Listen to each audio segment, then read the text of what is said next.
Hello and welcome guys to your own study channel HD Adda. Last topic में last video lecture में हमने पढ़ा था what is staffing, selecting the right person for the right job with right qualification for the right job at right time.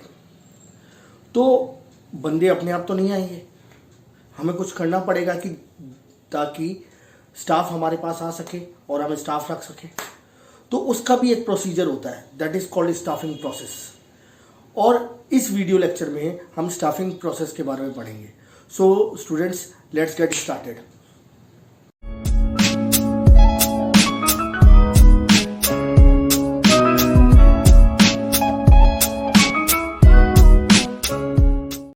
अब बात करते हैं staffing process की। It consist of series of steps.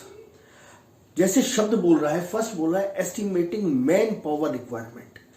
Man power requirement मतलब हमें कितने worker, कितने बंदा, कितने स्टाफ नीडेड है हमारी ऑर्गेनाइजेशन को। दैट मीन्स नंबर और types of employees required in our organisation.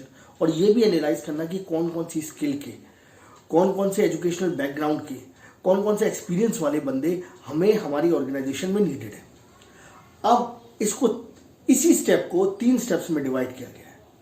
First step है वर्कलोड एनालिसिस, सेकेंड स्टेप है वर्क फोर्स एनालिसिस और थर्ड है कंपैरिजन। वर्कलोड एनालिसिस, इसमें यह देखना होता है कि हमें एक ऑर्गेनाइजेशन में कितने बंदे रिक्वायर्ड है, कितना स्टाफ रिक्वायर्ड है। सेकेंड आता है वर्क फोर्स एनालिसिस, और इसमें हमें यह देखना होता है कि कितने बंदे हमारी ऑर्गेनाइजेशन में वर्क कर रहे हैं और कितने बंदों की हमें जरूरत है।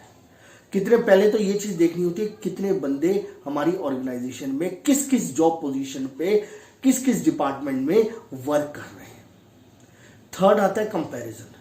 जब हम ये देख लेते हैं कि कितने बंदों की हमें रिक्वायरमेंट है, कितने बंदे हमारे यहाँ काम कर रहे हैं, तो हमें इससे मालूम चल जाता है कि हमारा ऑर्गेनाइजेशन में अंडर स्टाफिंग है या ओवर स्टाफिंग है। अंडर स्टाफिंग मतलब हमारा स्टाफ कम है, हमें और स्टाफ नीडेड है। ओवर स्टाफिंग है कि हमारे सब जॉब पोजीशन फिल है, फिर भी हम पे स्टाफ बच रहा है। जब हम अंडर स्टाफिंग और ओवर स्टाफिंग में कंपैरिजन कर जाते हैं तो हमें एक्चुअल पोजीशन में मालूम चल जाती है कि हमें कितने एम्प्लॉयज चाहिए और किस किस पोजीशन की चाहिए और कौन कौन सी स्किल और एजुकेशनल बैकग्राउंड और एक्सपीरियंस वाले चाहिए। उसके बाद नेक्स्ट मेन स्टेप आती है, that is recruitment. After estimating a number and types of employees needed in the organization, the next step is recruitment, that is searching for prospective employees को ढूंढना। अब ये मेनली अंडर स्टाफिंग में ही है। जब हम स्टाफिंग की प्रोसेस की बात कर रहे हैं तो दैट मीन्स अंडर स्टाफिंग। तो अब ये देखना, searching for the prospective employees, हमें सर्च करना कि उस पोजीशन के लिए जो एम्प्लॉय चाहिए उनके लिए हमें सर्च करना। एंड एनकरेजिंग देम और स्टिमुलेटिंग देम, उन्हें एनकरेज करना कि वो हमारी ऑर्गेनाइजेशन में अप्लाई करें, हम उनका सिलेक्शन कर सकें और उस खाली जॉब पोजीशन को फिलअप कर सकें। अब ये चीज होने के बाद थर्ड स्टेप आती है हमारी सिलेक्शन। एक बार एनकरेज हो जाते हैं, वो हमारी ऑर्गेनाइजेशन में अप्लाई कर देते हैं, सैकड़ों वर्कर्स जो जॉब सीकर्स हैं वो हमारी ऑर्गेनाइजेशन में अपनी एजुकेशनल क्वालिफिकेशन के अकॉर्डिंग, अपनी स्किल्स के अकॉर्डिंग, अपने एक्सपीरियंस के अकॉर्डिंग हमारी ऑर्गेनाइजेशन में जब अप्लाई करते हैं तो अब उसमें से सिलेक्ट, अब जो नेक्स्ट स्टेप है that is selection. Selecting the prospective employee, suitable candidate, selecting the suitable candidate to fill the vacant position. जो हमारी ऑर्गेनाइजेशन में वैकेंट पोजीशन है उसे फिल करने के लिए हम जो एप्लीकेशंस आती हैं उसमें से अब हम सिलेक्ट कर लेते हैं, that is called selection process. फिर उसके बाद नेक्स्ट स्टेप है प्लेसमेंट एंड ओरिएंटेशन। अब बंदा सिलेक्ट हो गया, उसको बता दिया गया कि तुम फलाने पोस्ट के लिए अपॉइंट किए गए हो, सेल्स डिपार्टमेंट के लिए, मार्केटिंग के लिए, प्रोडक्शन के लिए, ये जो किसी डिपार्टमेंट के लिए जो वैकेंट पोजीशन थी, इस पोस्ट के लिए आपने अप्लाई किया था, आप सिलेक्ट हो गए हो, अब ये काम आपने करना है। तो placement means occupying the post for which the candidate is selected. जिस पोस्ट के लिए हमने उसे सिलेक्ट किया है उसे प्लेसमेंट दे देनी। हाँ जी, अब आपकी नौकरी लग गई है।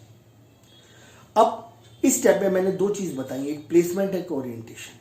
प्लेसमेंट में तो occupying the post for which the candidate has applied, और नेक्स्ट स्टेप है इसी में जो अगला चरण है वो है ओरिएंटेशन।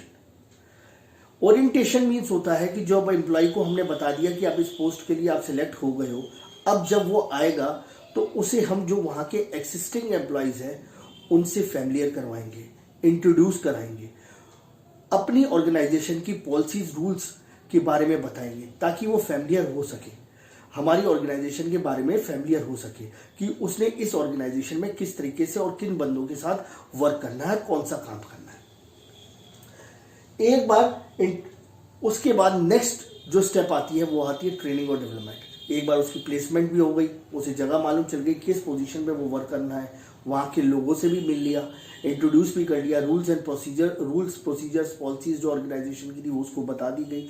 अब उसको आगे क्या करना है, लास्ट स्टेप जो है वो है उसकी ट्रेनिंग और डेवलपमेंट।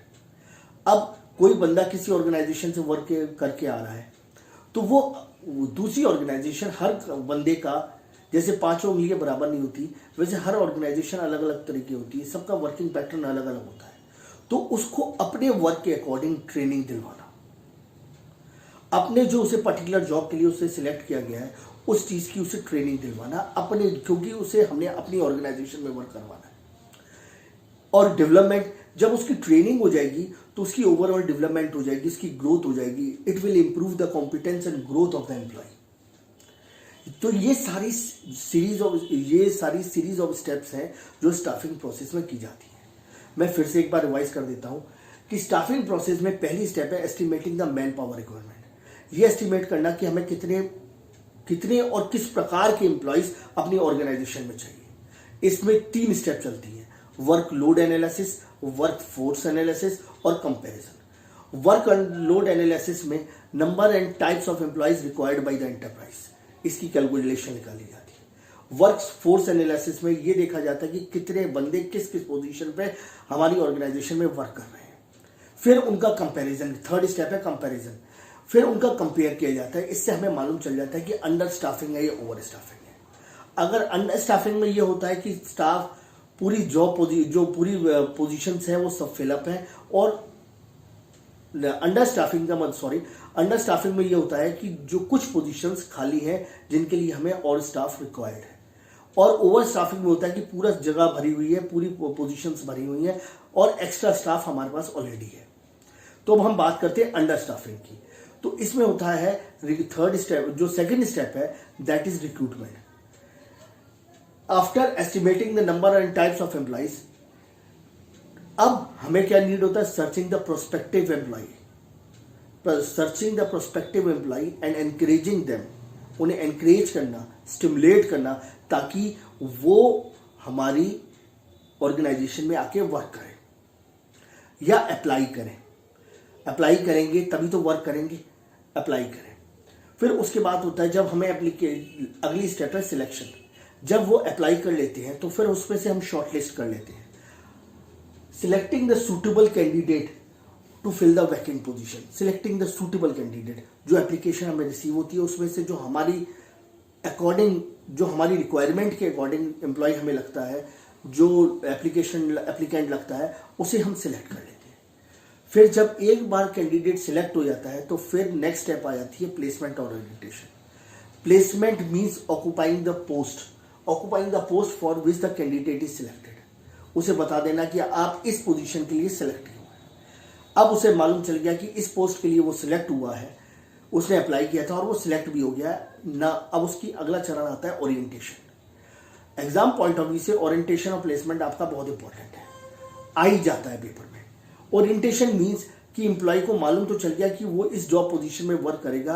अब उसे हम जो existing employees of the organisation है उससे इंट्रोड्यूस कराते हैं, रूल्स पॉलिसीज प्रोसीजर्स के बारे में, अपनी ऑर्गेनाइजेशन के बारे में उसे बताते हैं।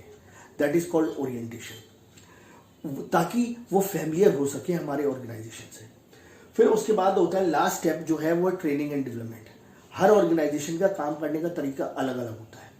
तो जब वो बंदा अप्लाई हमारे यहाँ करता है तो उसे हम अपने वर्क के अकॉर्डिंग, जिस वे में हम वर्क करते हैं उसके अकॉर्डिंग उसे हम ट्रेनिंग दिलाते हैं। उसकी, जिससे उसकी स्किल्स, एबिलिटीज, नॉलेज इंक्रीज हो जाती है और हमें भी इजी हो जाता है कि जिस तरीके से हमने काम कराना है। फिर डेवलपमेंट की बात करते हैं, इससे उसका ओवरऑल डेवलपमेंट और ग्रोथ हो जाती है, इससे उसकी कॉम्पिटेंस इंप्रूव हो जाती है और ग्रोथ, और उसका कैरियर ग्रोथ में आ जाता है, उसकी कैरियर की ग्रोथ हो जाती है। तो ये सारी बच्चों स्टेप्स थी, ये आपको लर्न करनी है। It is a very important topic और वेरी इजी टॉपिक। आप एक बार समझ लें तो आपको रटने और याद करने की ज़रूरत नहीं है, बस थोड़ा सा याद समझना है और आपको समझ में आ जाएगा। अगर आपको मेरा वीडियो लेक्चर ये अच्छा लगा है तो लाइक, शेयर और कमेंट जरूर करिए, और कोई प्रॉब्लम आती है you can ask me in the comment box. I am ready to answer. Thank you.